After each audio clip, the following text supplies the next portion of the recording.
Madonas nopietniecības un mākslas muzejs, kas ir viens no lielākajiem un senākajiem muzejiem reģionā, savu 80. dzimšanas dienu ar dažādām aktivitātēm iezīmē visa gada garumā. Taču nu pat tika piedzīvota svētku kulminācija, ko sniedza košs koncerts, unikālas stāstu grāmatas izdošana un izstāde, kas iezīmē muzeju vakar, šodien un rīt. Mēs esam sagaidījuši šo jubileju ar svinīgu pasākumu, kurā vēlējāmies pateikt paldies darbiniekiem. Jo, principā, darbinieku komanda gan vakar, gan šodien, tie ir tie cilvēki, kas veido muzeju. Mēs secinājām, ka muzejā strādā cilvēki, kas dejo un dzied. Tātad viņi ne tikai krāja, pēta un izglīto, bet viņi arī mēģina šo mantojumu saglabāt savādāk.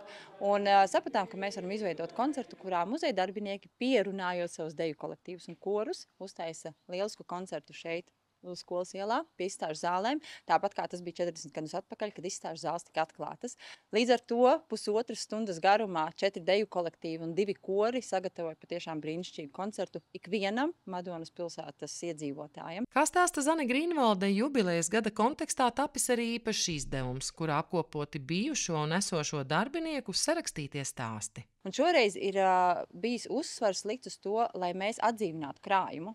Lai tas nav tikai krājums, kas ir dokumenti, fotogrāfijas, priekšmeti, bet lai tās ir krājuma vienības, kas kļūst dzīvas caur muzeja darbinieku stāstiem. Tātad muzeja darbinieki ir turējuši rokās kādu kurpīti, kurai ir sāpīgs stāsts, vai pētījuši kādu plānu, līdz ar to tas plāns iegūst pilnīgi citu nozīmi. Muzeja darbinieki centās akcentēt šajā te grāmatā, kādi tad ir šie dažādie priekšmetu stāsti. Muzeja krājuma ir vairāk kā 138,000 krājuma vienību, un šeit ir tikai gandrīz 40 stāsti. Savukārt ieskatīties muzeja pagātnē, šodienā un nākotnē ļauj izstāde, kuras koncepts atšķiras no līdz šim redzētā. Mēs pirmo reizi esam pieskārušies arī muzejam 21. gadsimtā, parādot, kā muzejs ir strādājis, kā muzejs darbojas un kādas bija Covid pandēmijas atstātās sekas, kā muzejs ieguva jaunas iespējas un jaunu pieredzi. Un vēl viens jaunums. Šajā izstādes sagatavošanas procesā mums meistarklasi vadīja Rūta Jumīte, kas ir izstādes mākslinieckās koncepcijas autore. Viņa vadīja un strādāja meistarklasi ar jauniešiem. Tātad jaunieši izveidoja Madonas muzeju rīt. Tās ir viņu idejas, viņu vīzijas, lai mēs varētu saprast, kā mums strādāt šodien, lai tas jaunietis nāk uz muzeju arī rīt. Taču, kā jau jubilejas reizē, Alež gribas ieskatīties tieši pagātnē. Tādēļ uzrunāju vēsturnieci un muzeoloģi Laimdotu Ivanovu. Kāds tad bija muzejs savulaik un kā tas ir mainījies? Man pašai personīgi tiešām bijis tas gods pirmos darba gadus strādāt kopā ar toreizējo direktoru Elzi Rudināju. Un jāteic, ka tās izmaiņas ir ļoti būtiskas, ļoti lielas un dažādās jomās un plāksnēs.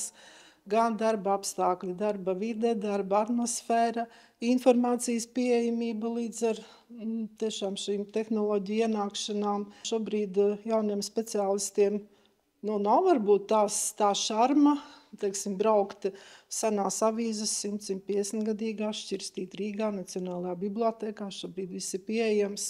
Bet kopumā jāsaka, ka muzejs vienmēr ir balstījies un balstās uz 3 tādiem pīlāriem. Tā esot pašvaldība un piešķirtais finansējums, profesionāla muzeja darbinieku komanda, kāda Madonai ir, un sabiedrības līdzdalība. Lielākā daļa no mūsu ļoti bagātīgā krājuma, protams, ir arī iepirkumi, bet tas ir cilvēku sabiedrības dāvinātais, ko mēs atkal caur izstādēm, pētījumiem, dažādām publikācijām atkal atdodam atpakaļ sabiedrībai.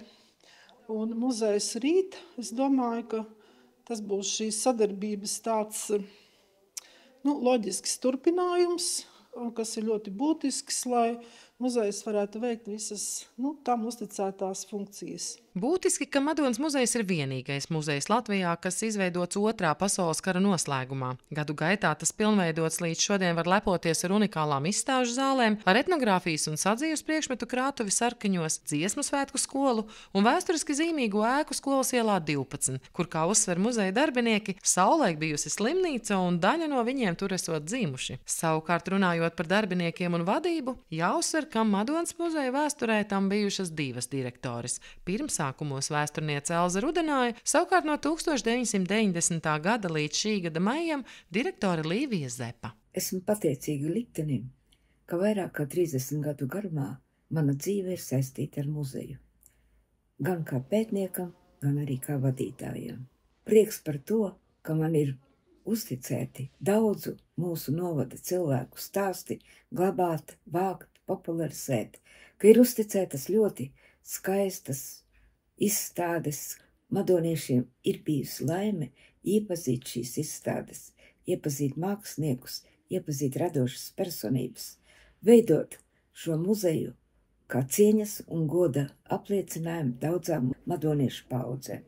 Vēl tikai jāpiebilst, ka nu pat Madonas novatpētniecības un mākslas muzeja direktoras amatā tika iecelta vēsturniece Zane Grīnvalde. Kā liecina pieejamie dati un sabiedrības atsauces, līdz šim viņa veiksmīgi un inovatīvi vadījusi Madonas muzeja izglītojošo nodaļu, kā arī Latvijas muzeja biedrību. Sandra Zariņa, Andris Milnis, RTV no Madonas.